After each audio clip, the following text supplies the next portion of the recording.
and a warm welcome to another Doyle Clayton podcast. I'm Anna Blackton, a solicitor in the Education Immigration team here at Doyle Clayton. I'd like to introduce my colleague and Senior Associate Liz Timmins, who also works in our Education Immigration team. Hello. Together, Liz and I will be taking you through our top 5 tips for Tier 4 sponsors on preparing for a Home Office compliance visit. We will discuss the key actions you need to take to help protect your Tier 4 licence. So before we kick off, we thought we'd start by discussing the purpose of a compliance visit and what they actually involve. Sponsor compliance visits are meant to assess whether your institution, as a Tier 4 sponsor, is meeting its sponsorship duties and that you have the necessary systems and procedures in place to carry out your duties. Compliance officers will also be checking the accuracy of the information that you gave on your sponsor licence application and that you are complying with your obligations to prevent illegal working. In other words, can you, as a sponsor, be trusted to support immigration control? So Anna, you've worked in-house at a college with a Tier 4 licence and been on the receiving end of a visit. What can Tier 4 sponsors expect? Well, Liz, visiting officers will review a certain percentage of Tier 4 sponsored migrant files and right-to-work records. Where you have been warned they will visit, the Home Office normally tells you which student files it wants to review in advance. And be warned that these are not randomly selected. They are likely to be the students where there has been a change of migrant circumstances report made, such as where a student has changed course. Compliance officers will also interview your sponsored Tier 4 students and your key personnel, such as the authorising officer and the Level 1 user. They will also inspect your policies, such as attendance, and your systems, such as how you monitor students' visa expiry dates. How likely is it that a Tier 4 sponsor will receive a visit from the Home Office? Good question. According to recent Home Office statistics, in the period September 2017 to April 2018, the Home Office received 26 new Tier 4 sponsor applications. The majority of these applicants received a pre-licence assessment visit.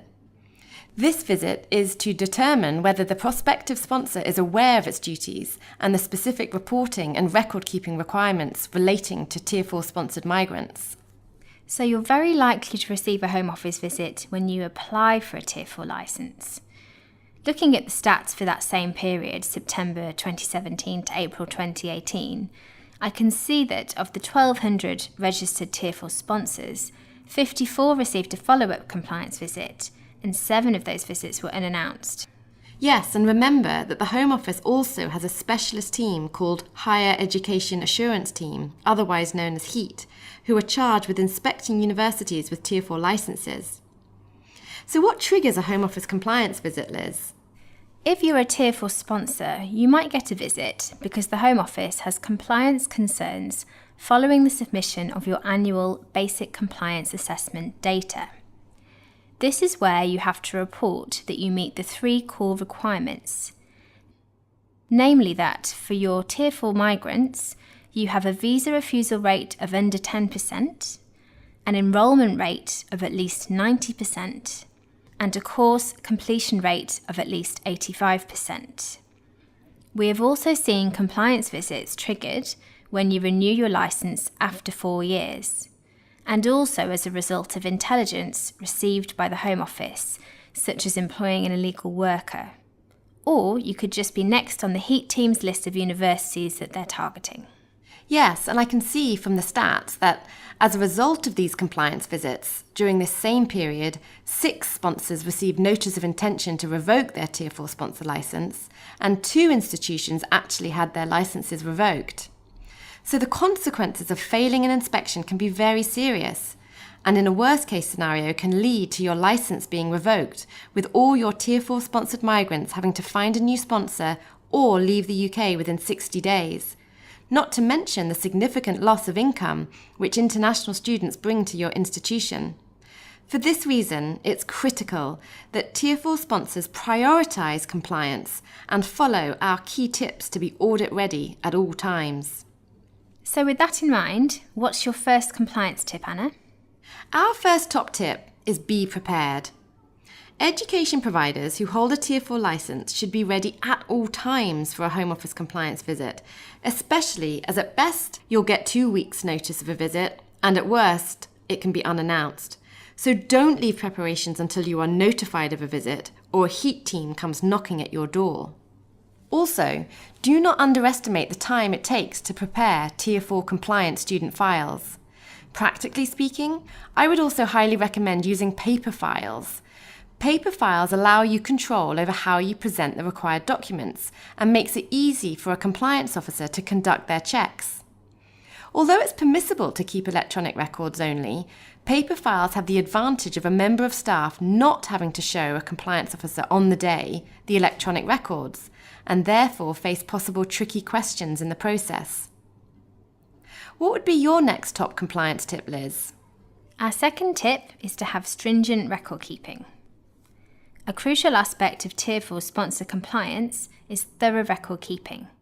Sponsors are required to retain certain documents relating to each sponsored Tier 4 student.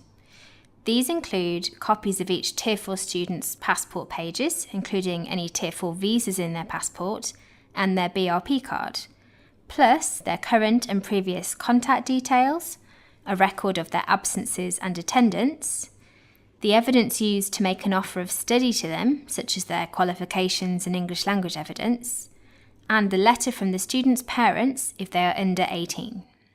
I also found that having a checklist at the front of each student's file that lists the required documents helped us ensure that we had Tier 4 compliant files.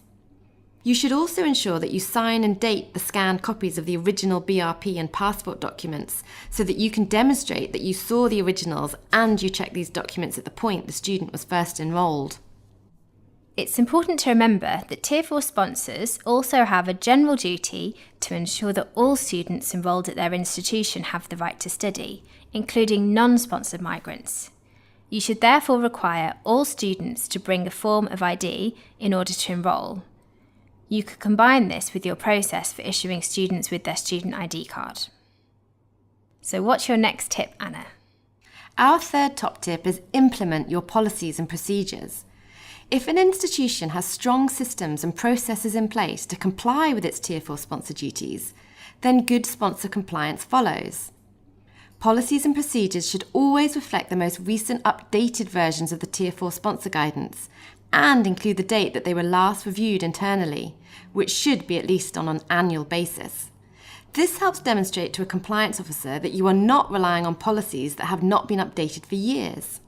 Yes, and it's much better to have a one-page up-to-date student recruitment procedure that you actually follow rather than a 10-page procedure that isn't implemented in practice.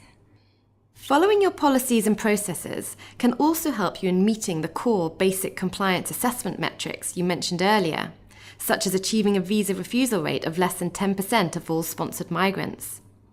If, for example, your international student recruitment policy requires you to interview each prospective Tier 4 applicant, then a record of this interview can help demonstrate to compliance officers that you have taken steps to satisfy yourself that they are a genuine student. This, in turn, helps minimise the risk of a visa refusal on credibility grounds. You can also refer to this on the evidence assessed at offer stage on the student's CAS. Yes, and likewise, your attendance monitoring procedure should have inbuilt early warning detectors to pick up when a Tier 4 sponsored migrant has poor attendance before the 10 missed consecutive contact points are hit. By following such processes, this will help your institution to keep its course completion rate at the required level of 85% or above. Following your attendance procedures also results in good compliance with your record-keeping duties on absence and attendance. For example, any poor attendance warning emails or letters should be kept on the sponsored migrant's file.